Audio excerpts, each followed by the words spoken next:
ভারতের মার খেয়ে খোঁড়া হয়ে গিয়েছে পাকিস্তান। ঘায়ের পর ঘা, বেকোমর ভেঙেছে পাকিস্তানে। সীমান্তের সংঘর্ষে দাঁত ফোটাতে পারেনি ইসলামাবাদ, কারণ আত্মনির্ভর ভারতেরই এসেছে সাফল্য। 9 এবং 10ই মে রাতে একাধিক মিসাইল ও ড্রোন হামলার চেষ্টা করেছিল পাকিস্তান, কিন্তু একবারও সাফল্য মেলেনি, কারণ শত্রুর মিসাইল ড্রোনকে আকাশে বিদ্ধ করেছে ভারতের নিজস্ব এয়ার ডিফেন্স সিস্টেম আকাশ। আকাশ তীরে বিদ্ধ পাকিস্তান, আত্মনির্ভর ভারতে এই প্রতিরক্ষায় সাফল্য।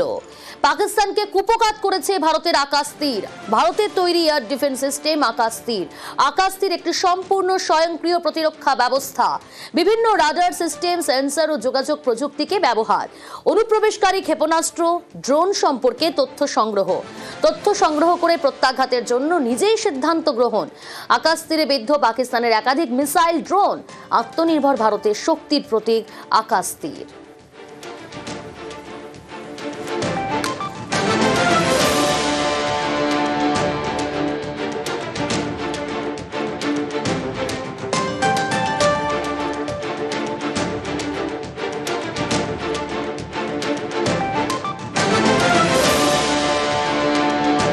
কর্নেল বাবুল চন্দ্রর সঙ্গে তিনি কি বললেন শোনাই আপনাদের। আকাশ মিসাইল সিস্টেমটা আছে, এটা হলো মিডিয়াম রেঞ্জের জন্য। এটাকে আমরা পুরো ইন্টিগ্রেট করে দিয়েছি। ব্রিগেড লেভেলের যে ইম্পর্টেন্ট লোকেশনকে কভার করার জন্য আমাদের কাছে থাকে জুম গানস বা তার থেকে বড় শিল্কা গানস, এইগুলোকে পুরো ইন্টিগ্রেট করেছে। মানে ড্রোনস এর পর ড্রোনস স্বয়ং ওরা বলছে পাঠিয়ে দিয়েছে এখানে। তার মানে ওইগুলোকে তো আর এত বড় বড় মিসাইল S-400 ট্যাকেল করতে যাবে না। ওখানে আমাদের ছোট ছোট ওয়েপন্স দিয়ে যেটাকে পুরো একটা এয়ার ডিফেন্স সিস্টেম গ্রিডে ফেলে ট্যাকেল করা হয়েছে। এটাই হলো আমাদের অ্যাচিভমেন্ট, আর এটা অনেক বড় কাজ। এটা হয়তো দুনিয়াতে কোথাও হয়নি, মানে second two naan in world history. তো এই যে আত্মনির্ভর ভারতের যে কাজটা হয়েছে যে ইনিশিয়েটিভে, তো এটা একটা অনেক বড় অ্যাচিভমেন্ট। পাকিস্তান আছে পাকিস্তানি। অপারেশন সিঁদুরে 9টি পাক জঙ্গি ঘাঁটি গুড়িয়ে দিয়েছে ভারতীয় সেনা, আর সেগুলোকে দাঁড় করাতে টাকা ঢালছে পাকিস্তান। IMF এর থেকে টাকা পেলে সেই কাজ আরো জোরদার হবে। গুজরাটের ভুজের বায়ুসেনা ঘাঁটিতে পাকিস্তানের পর্দাফাঁস করলেন প্রতিরক্ষা মন্ত্রী রাজনাথ সিং। निश्चित रूप से इंटरनेशनल मॉनेटरी फंड से आने वाले $1 बिलियन के बड़े हिस्से को टेरर इंफ्रास्ट्रक्चर को फंड करने में इस्तेमाल होगा, ऐसा मेरा मानना है। इसलिए मैं मानता हूं कि आज के समय में पाकिस्तान को किसी भी तरह की आर्थिक सहायता टेरर फंडिंग से कम नहीं है।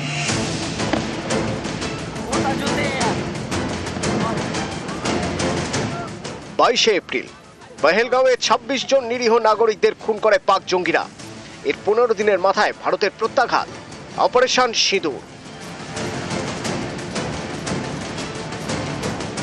9টি জঙ্গি ঘাঁটি ধুলোয় মিশিয়ে দেয় ভারত। এতে বেসামাল ইসলামাবাদ তারা আবার জঙ্গি ঘাঁটিগুলোকে দাঁড় করাতে টাকা ঢালা শুরু করে দিয়েছে। শুক্রবার গুজরাতে বায়ুসেনা ঘাঁটিতে গিয়ে এভাবেই সুর চড়ান প্রতিরক্ষা মন্ত্রী। साथियों, आपने पाकिस्तान में मौजूद टेरर इंफ्रास्ट्रक्चर के खिलाफ प्रभावी कार्रवाई की है, मगर पाकिस्तान फिर से इस कोशिश में लग गया है कि ध्वस्त हुए आतंकी ढांचे को फिर से खड़ा किया जाए। ভারতের প্রত্যাঘাতে পাকিস্তান বেজায় চাপে। এখন তারা শুধু মিথ্যে দাবি করে, দেশবাসীকে ভুল বোঝাতে প্রচার করে ভারতের একাধিক বায়ুসেনা ঘাঁটি নাকি তারা গুঁড়িয়ে দিয়েছে। তার মধ্যে একটি হলো পাঞ্জাবের জলন্ধরের আদমপুর বায়ুসেনা ঘাঁটি।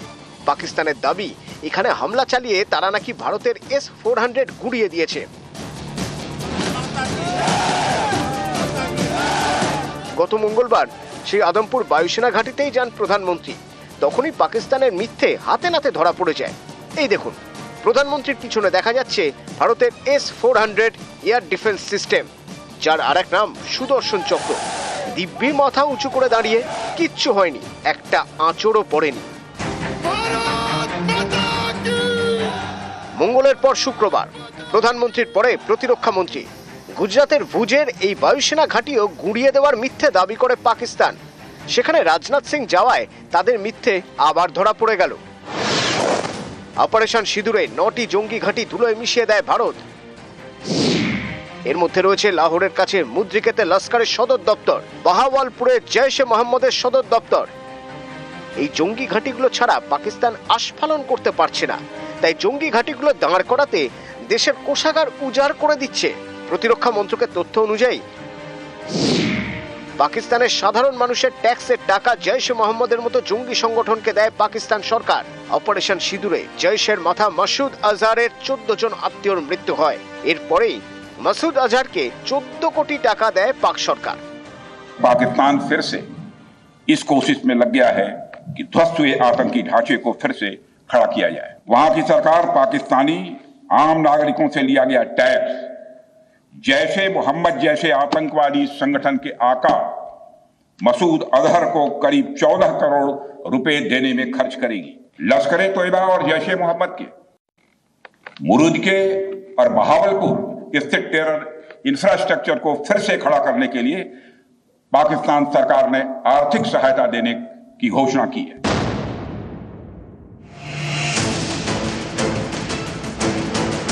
দক্ষিণ কাশ্মীরে অপারেশন কেলারে 3 জন লস্কর ই তৈবা জঙ্গি এবং অপারেশন নাদারে 3 জন জৈশ জঙ্গিকে খতম করেছে ভারতীয় সেনা।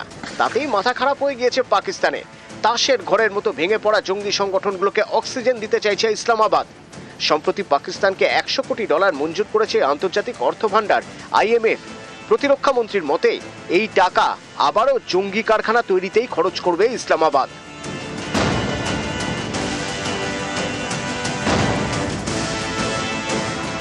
निश्चित रूप से इंटरनेशनल मॉनेटरी फंड से आने वाले $1 बिलियन के बड़े हिस्से को टेरर इंफ्रास्ट्रक्चर को फंड करने में इस्तेमाल होगा, ऐसा मेरा मानना है। इसलिए मैं मानता हूं कि आज के समय में पाकिस्तान को किसी भी तरह की आर्थिक सहायता टेरर फंडिंग से कम नहीं है। भारत यही चाहेगा कि IMF पाकिस्तान को अपनी $1 बिलियन की असिस्टेंस पर वह पुनर्विचार करे। নিউজ 18 বাংলা। পেহেলগাঁওয়ের প্রতিশোধে ঘরে ঢুকে মার, ভারতের মারে কোমর ভাঙলেও ছল চাতুরি পাকিস্তানের।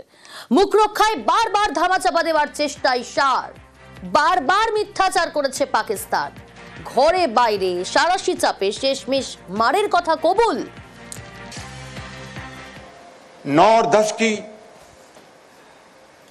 दरमियानी रात में तकरीबन 2:30 बजे सिपा सलार जनरल सईद आसिम मुनीर ने मुझे सिक्योर फोन पे मुझे बताया कि वज़ीर-ए-आज़म साहब, हिंदुस्तान ने अपने बैलिस्टिक मिसाइल अभी लॉन्च किए हैं, एक नूर खान एयरपोर्ट पे गिरा है और कुछ और दूसरे इलाकों में गिरे हैं। আমরা এই মুহূর্তে টেলিফোন লাইনে যোগাযোগ করতে পেরেছি আন্তর্জাতিক সম্পর্ক বিশেষজ্ঞ ইমন কল্যাণ লাহিড়ীর সঙ্গে। গুড মর্নিং ইমন কল্যাণ বাবু। এতদিন আমরা দেখছিলাম যে বারবার করে মিথ্যাচার করা হচ্ছিল পাকিস্তানের তরফে, মিথ্যে কথা, ছল চাতুরি। ভারতের একের পর এক প্রত্যাঘাতেও তারা এই মিথ্যাচার চালিয়ে যাচ্ছিল, কিন্তু গতকাল যেটা দেখা গেল যে শেহবাজ শরীফের গলায় এবার সেই মারের কথা কবুল। এটা একেবারে স্পষ্ট হলো তাহলে বিশ্ব মঞ্চে যে ঘরে বাইরে যে প্রবল চাপে রয়েছে, চাপে একেবারে চিড়ে চ্যাপ্টা পরিস্থিতি, শেষমেশ মারের কথা কবুল করতে হলো পাকিস্তানকে। দেখুন, পাকিস্তান ছলচাতুরি আজ থেকে করে না, এটা আমরা জানি। যে অ্যাটাকটা হয়েছিল তার নির্দিষ্ট যে একটা মাইন্ড ম্যাপ সেটা ভারত সরকার ইতিমধ্যে দিয়েছে, কিন্তু পাকিস্তান যে অস্বীকার করছিল এটা তো বোঝাই যাচ্ছে যে পাকিস্তান আমেরিকার পায়ে পড়েছে, তারপরে এই যুদ্ধবিরতি সাময়িকভাবে হয়েছে। এটাতে তো কোনো অন্য কোনো ধারণা নেই, নাহলে কেন পাকিস্তান আমেরিকাকে এরকম ভাবে থ্যাংক ইউ জানাবে বা তার পায়ে পড়বে। কিন্তু একটা জিনিস মনে রাখতে হবে, পাকিস্তান কোনোদিনই বিশ্বাসযোগ্য রাষ্ট্র নয়। আমরা আগেও এটা দেখেছি, আমরা যখন আগ্রা চুক্তি করেছি, আমরা যখন সমঝোতা এক্সপ্রেস করেছি, আমরা যখন তাদের সঙ্গে ভালো সম্পর্ক রাখার প্রচেষ্টা করেছি, আগ্রায় এসে খেলা দেখানো হয়েছে, তারপরেও তারা কারগিল যুদ্ধ করেছিল। সুতরাং পাকিস্তানকে এই মুহূর্তে আবারও, আমি অন্তত ব্যক্তিগত স্তরে আন্তর্জাতিক সম্পর্ক দীর্ঘদিন দেখার ফলে বা পড়ানোর ফলে বা বোঝার ফলে হিসেবে আমি কোনোদিন পাকিস্তানকে খুব বিশ্বাসযোগ্য রাষ্ট্র বলে মনে করি না। তারা সন্ত্রাসবাদটা তারা যদি স্বীকার করে যে সেখানে স্ট্রাইক হয়েছে, কেন স্ট্রাইক হয়েছে, সন্ত্রাসবাদীদের মরতে পারত, তাহলে স্বীকার করুক যে সন্ত্রাসবাদী আছে, এটা তো ওদের স্বীকার করতে হবে প্রথম। এবং তারপরে স্বীকার করে এই সন্ত্রাসবাদীদের নির্মূল করার জন্য প্রয়োজন হলে ভারতের সাহায্য নিচ্ছে না কেন?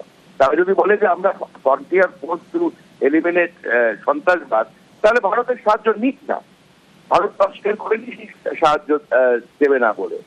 তারা চিরকালই অবিশ্বাসযোগ্য একটা রাষ্ট্র, এবং সারাদিন বলবে যদি একটা রাষ্ট্র বলে যায় সেটা হচ্ছে পাকিস্তান।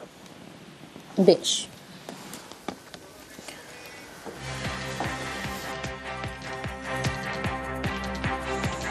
পহেলগাঁওয়ে প্রতিশোধে ঘরে ঢুকে মার, ভারতের মারে কোমর ভাঙলেও ছল চাতুরি পাকিস্তানের। মুখ রক্ষায় বারবার ধামাচাপা দেওয়ার চেষ্টায় সার, ঘরে বাইরে সারাশি চাপে শেষমেশ মারের কথা কবুল। চাপের মুখে ভারতের পরাক্রমের শিকার পাক প্রধানমন্ত্রীর। পাক বায়ুসেনা ঘাঁটিগুলি দুর্মুষের কথা মানলেন শরীফ। চুরমার নূর খান এয়ারবেস মানলেন শাহবাজ শরীফ। ইসলামাবাদ সংলগ্ন নূর খান তছনছ বলেই মানলেন শরীফ। 9 মে থেকে বারবার অস্বীকারের পর এবার কবুল। 10 মে রাতেই জেনারেল আসিফ মুনির ফোন পান বলেই জানান শরীফ। পাকিস্তান মনুমেন্টের অনুষ্ঠানের ভাষণে মার খাওয়ার কথা কবুল। নূর খান ছাউনি পাকিস্তানে একটি গুরুত্বপূর্ণ সামরিক জায়গা, বলা যায় পাকিস্তান সেনাবাহিনীর কলিজা। এটাই সেনাবাহিনীর প্রধান পরিবহন কেন্দ্র। আকাশে থাকা অবস্থায় কোনো যুদ্ধ বিমানের জ্বালানি শেষ হয়ে গেলেই নূর খান ছাউনি থেকেই জ্বালানি নেয় তারা। আর এই ছাউনি থেকে ইসলামাবাদ খুব দূরে নয়, তাই এই হানা কার্যত পাকিস্তানের বুকে তীর মেরে দেওয়ার শামিল। 9 और 10 की